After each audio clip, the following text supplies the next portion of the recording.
Makanya jikalau kita ingin sempurna akan keimanan, kita menyaksikan akan Allah itu, kita mesti mampu memahami makna syahadat itu yang sebenar-benarnya. Bahwa sesungguhnya syahadat itu Bapak Ibu bukan hanya perkara diucapkan dan dilafazkan. Bukan perkara hanya menyebutkan dua kalimat syahadat, asyhadu an la ilaha illallah wa asyhadu anna Muhammad Rasulullah. Itu namanya lafaz syahadat. Itu namanya kalimat syahadat. Apakah kita ketika kita telah menyebutkan dan melafazkan kalimat syahadat itu, apakah kita benar-benar telah menyaksikan yang kita syahadatkan itu? Apakah benar-benar kita telah melihat yang kita saksikan itu? Yang namanya bersyahadat tentu bersaksi. Kalau bersaksi tentu melihat Bapak Ibu. Kalau kita tidak melihat yang kita saksikan, maka itu namanya syahadat palsu namanya. Syahadat yang bohong. Masa namanya kita bersyahadat, bersaksi, namun kita tidak melihat yang kita saksikan? Itu namanya syahadat palsu, syahadat yang bohong. Bagaimana mungkin kita akan bisa mengingat yang kita saksikan kalau kita tidak menyaksikan yang kita saksikan itu? Maka malam ini Bapak Ibu, kita akan mencoba untuk memahami lebih dalam tentang rahasia syahadat itu sebenarnya. Karena kunci kesempurnaan iman bagi setiap hamba itu Bapak Ibu duduknya adalah di syahadat. Itu pada rukun Islam. Untuk lebih jelasnya Bapak Ibu, kita mencoba untuk memahami yang makna yang terdalam daripada dua kalimat syahadat ini. Karena setiap nama itu pasti ada orangnya. Setiap yang kita sebut itu pasti ada wujudnya. Tidak mungkin ada namanya kalau tidak ada wujudnya. Tak mungkin ada wujud dan orangnya kalau tidak dibarengi dengan namanya. Karena wujud, orang dan namanya tidak akan pernah berpisah cerai Bapak Ibu. Begitulah kita mesti memahami makna yang hakiki daripada penyaksian kita itu. Ya, syahadat itu artinya penyaksian. Ya, dua kalimat syahadat, dua kalimat penyaksian.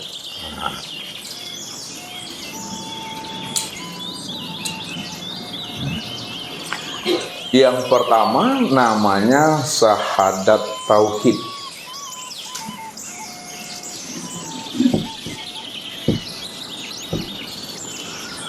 Yang kedua disebut namanya syahadat Rasul. Syahadat itu hanya dua Bapak Ibu, syahadat tauhid dan syahadat Rasul.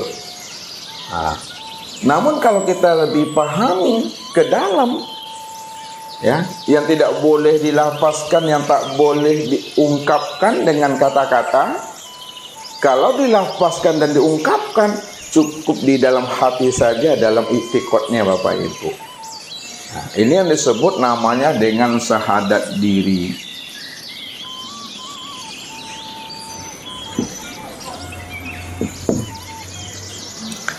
Ya, ketiga-tiganya kita coba untuk memahaminya. Ya, yang pertama namanya syahadat tauhid. Syahadat tauhid itu, ya, itu lafaznya asyhadu alla ilaha illallah.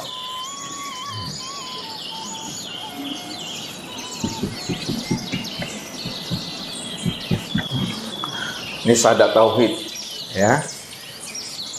Yang kedua namanya syahadat Rasul.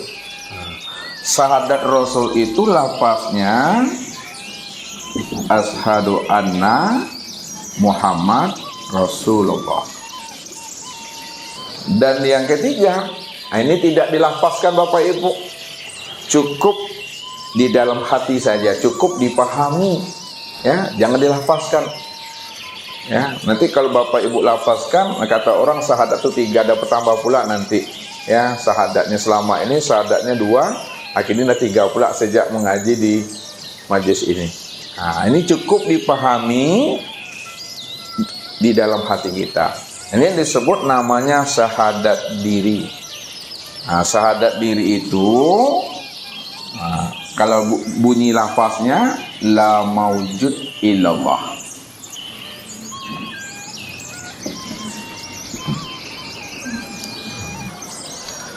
Nah, sekarang apa bedanya syahadat tauhid, syahadat rasul, dan syahadat diri?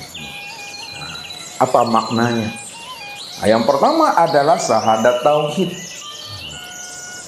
Karena Ustadz katakan tadi, ya, kesempurnaan iman bagi setiap hamba benar-benar mesti mampu menyaksikan tajalli Allah sempurna zahir dan batin, nyata pada segala yang wujud dan sempurna pada diri insan itu.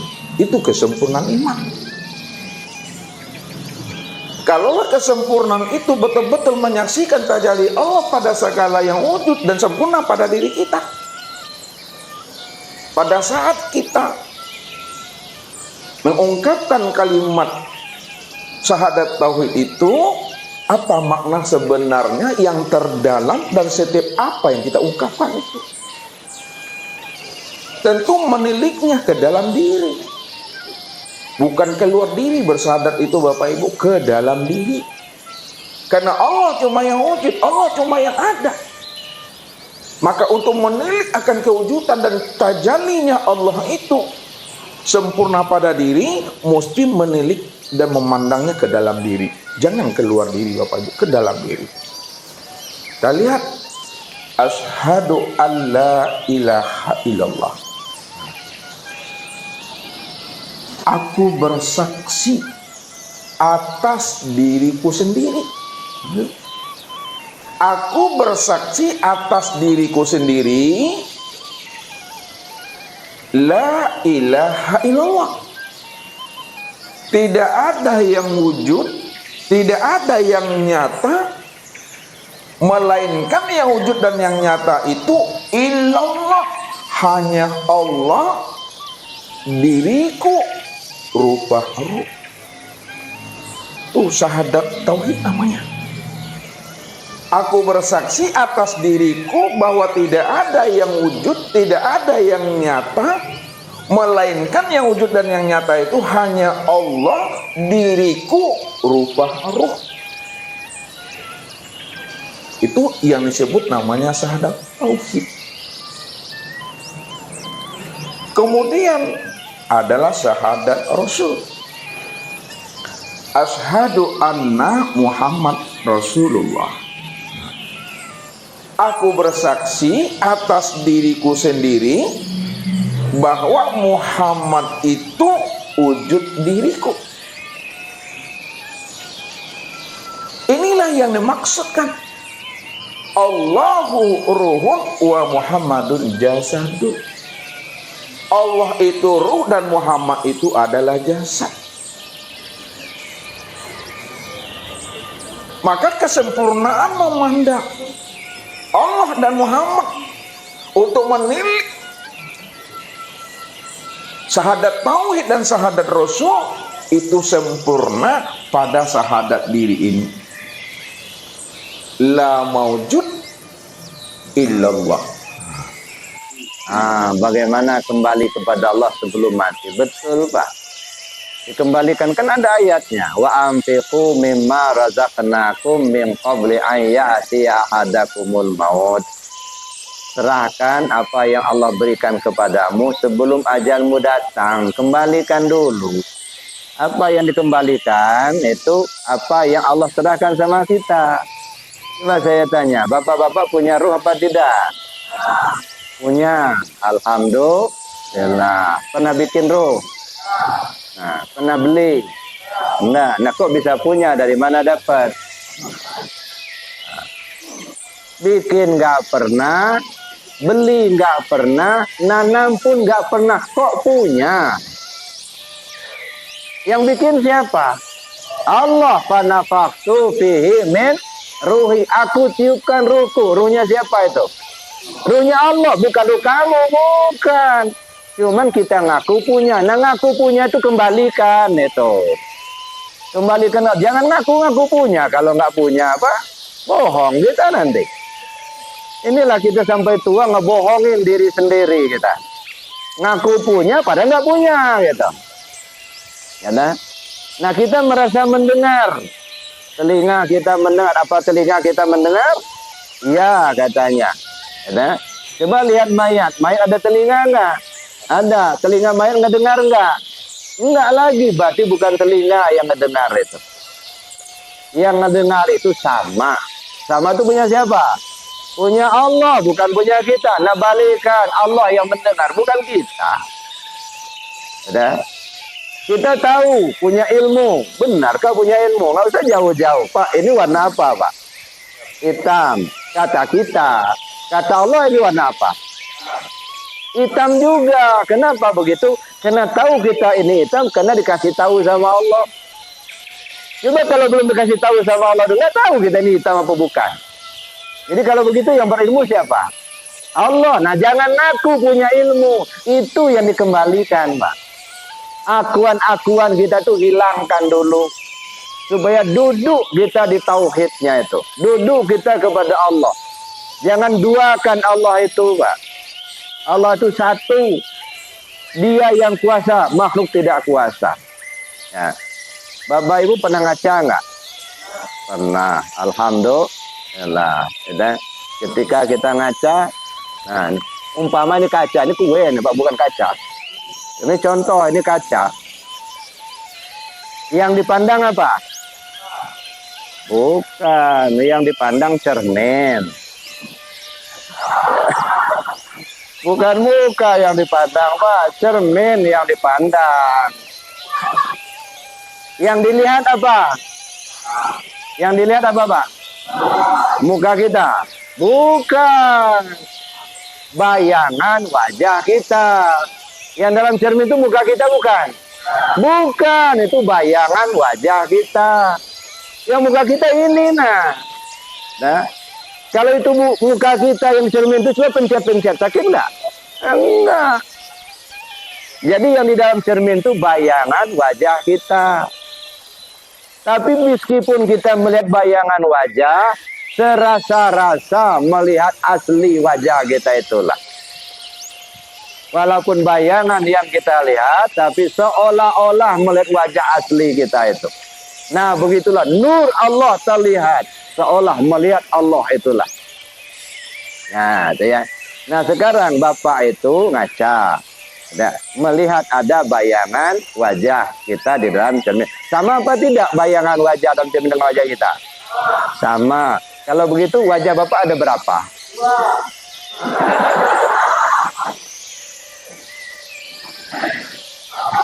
Masya Allah.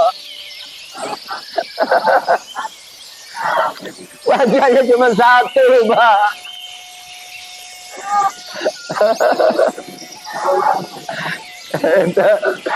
Ya. Ini kalau cerminnya dibuang, masih ada nggak bayang dalam itu? Nggak ada, berarti satu wajah Bapak itu. Nah, begitulah kita melihat tauhid itu, Pak. Kita ini banyak tertutup oleh bayangan. Ya, ini bayangan semua. Ya. Kadang-kadang kita ditutupi oleh bentuk. Padahal Allah itu muhitun lil alamin, meliputi semua alam. Bagi mereka yang paham, Allah itu begitu jelas terlihat, Pak. Tapi yang nggak ngerti, nggak ngelihat adanya Allah. Jadi kalau kita nggak ngelihat adanya Allah, bukan Allahnya yang nggak ada, Pak, kitanya yang buta. Ya, man nazara syai'an wa lam yarallahu fihi fa nazaruhu batil. Siapa orang yang memandang sesuatu yang dia tidak melihat adanya Allah di sesuatu yang dia pandang, itu pandangan sia-sia belaka. Jadi itu, Pak, kembali kepada Allah sebelum ajalmu tiba. Jadi 4 yang dikembalikan tuh, Pak. Kenapa 4? Karena diri kita ini 4 lapis. Ada tubuh, ada hati, ada nyawa, ada rahasia diri. Tubuh kembali ke Allah, hati kembali ke Allah, nyawa kembali ke Allah, rahasia diri kembali ke Allah. Kapan? Sebelum ajal tiba. Itu yang saya sebut itu kembali sebelum ajal tiba. Kita menyembelih hewan, ayam, kambing, sapi, kerbau, itu hewan-hewan ternak itu. Kan sudah jelas dihalalkan buat kita. Ayam itu binatang yang dihalalkan, kambing binatang yang dihalalkan, sapi juga yang binatang dihalalkan. Cuman kalau disembelih tidak dengan bismillah menjadi haram dimakan, kan ya? Nggak boleh dimakan kalau disembelih tidak dengan bismillah. Nah, pertanyaannya, bismillah yang dimaksudkan di sini ini apa? Kalimat bismillahnya atau makna bismillahnya? Orang-orang fikih, orang-orang syariat memahaminya ketika menyembelih hewan itu harus membaca bismillahirrahmanirrahim. Itu kalimat, itu kan kalimat. Tadi kata Pak Ustadz, ya mari kita buka acara dengan melapaskan. Melapaskan tadi lapas itu. Bismillahirrahmanirrahim.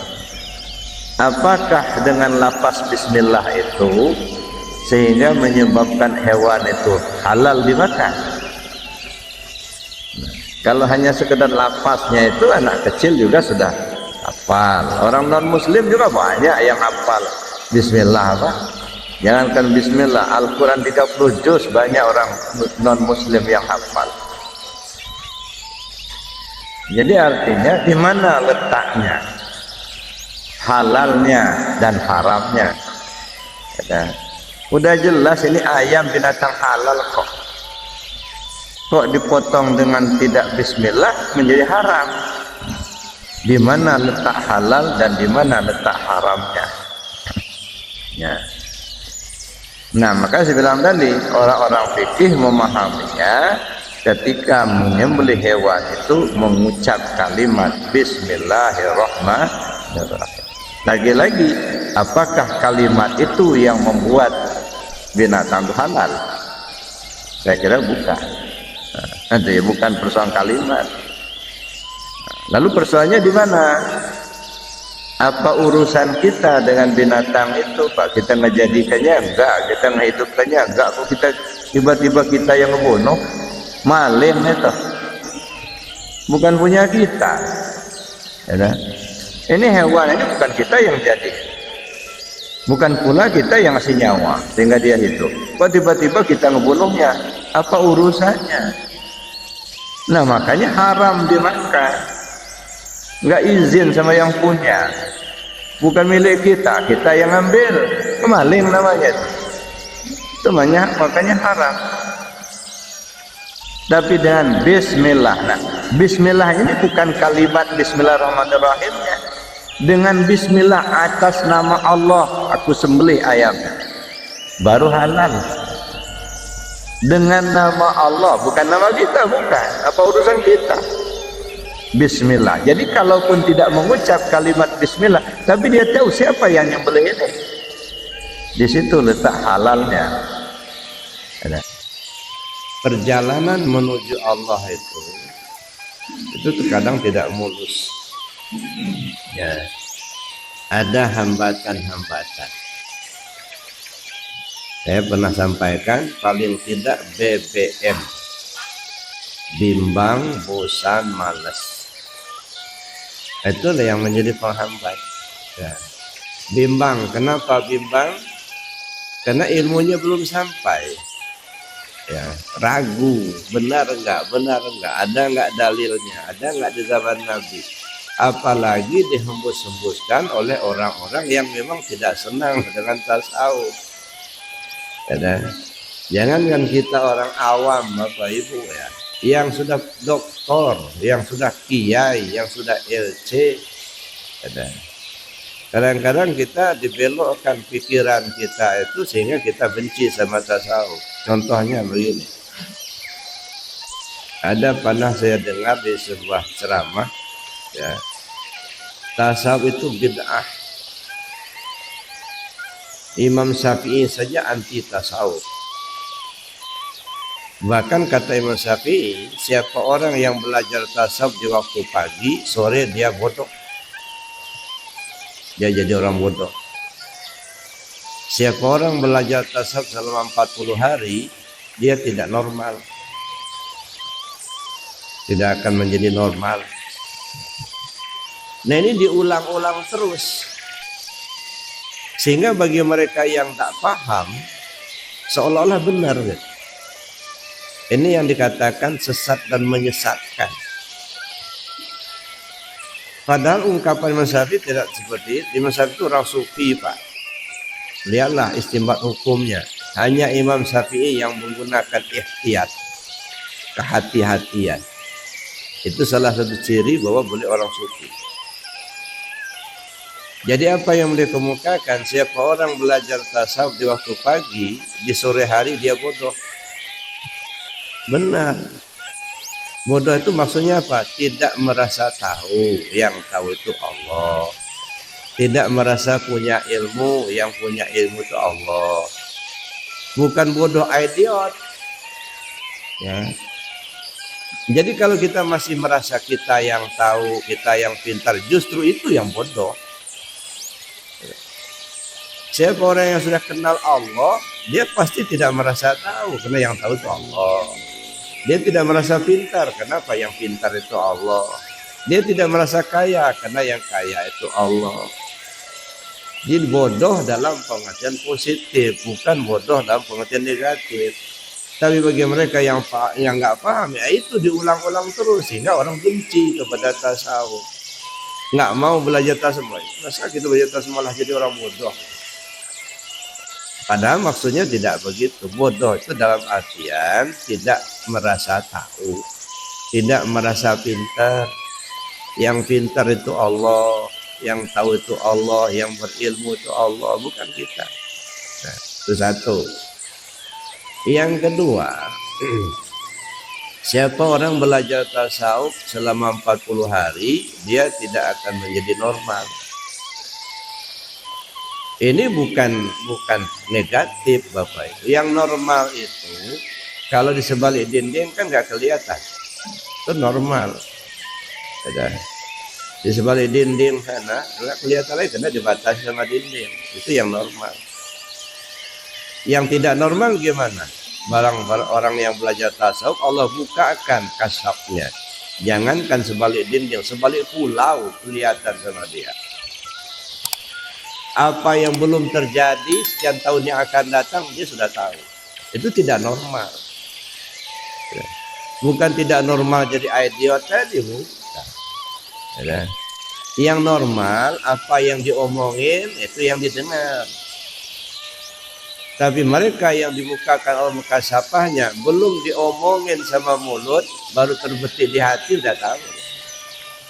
Nah, belum terjadi hari ini, dia sudah tahu. Sekian tahun yang akan datang, dia sudah tahu. Itu namanya orang tidak normal dalam pengertian positif. Kenapa Allah bukakan hijab ya? Jadi jangan dibilang, jangan dikatakan tidak normal dalam artian negatif. Karena ini yang diulang-ulang tapi tidak dijelaskan. Akhirnya orang takut belajar tasawuf nanti tidak normal lagi gitu. Nah, Teran Arab. Tapi inti dari Mi'raj itu kan sebetulnya Nabi Muhammad bertemu Tuhan kan? Betul nggak? Kan itu saja sebetulnya. Lalu timbul pertanyaan, apa yang boleh ketemu Tuhan itu cuma Nabi aja? Masa Tuhan begitu? Masa Tuhan hanya mau diketemui beliau aja, nggak mau diketemui sama kita-kita ini? Masa begitu? Jadi kalau kita sebetulnya tidak mulia, ya karena Tuhannya nggak mau ketemu. Masa begitu? Sedangkan Tuhan mengatakan walillahi ala nasijul bait, wajib setiap manusia berkunjung ke rumahku. Untuk apa? Bertemu aku. Maka di Quran Allah mengatakan li ila fi Quraisy ila fi rihlata sitaiwas falyabudu rabb hadzal bait. Sembah yang punya rumah, jangan sembah rumahnya. Berarti kalau Tuhan bilang sembah yang punya rumah, jangan sembah rumahnya, berarti Tuhan mengajak kita untuk berkunjung ke rumahnya agar kita bisa berjumpa dengan dia. Kan sebetulnya itu biasa, itu ayat-ayat biasa. Cuman karena kita mengikuti yang populer sehingga kita menjadi terjebak dalam popularitas. Makanya orang semacam saya ini pengikutnya tidak banyak karena tidak populer. Ketika saya menyampaikan kebenaran, ya memang berat, kebenaran itu pahit, tapi saya berani kan ini kebenaran. Cuman saya jadi tidak populer, jarang yang ngundang sama saya itu. Kalau yang populer kan undangannya juga mahal, betul nggak? Kayak saya ini yang ngundang aja udah jarang, takut ngundang saya. Makanya saya jadi tidak populer. Ya silahkan saja, mau populer atau mau benar gitu aja. Makanya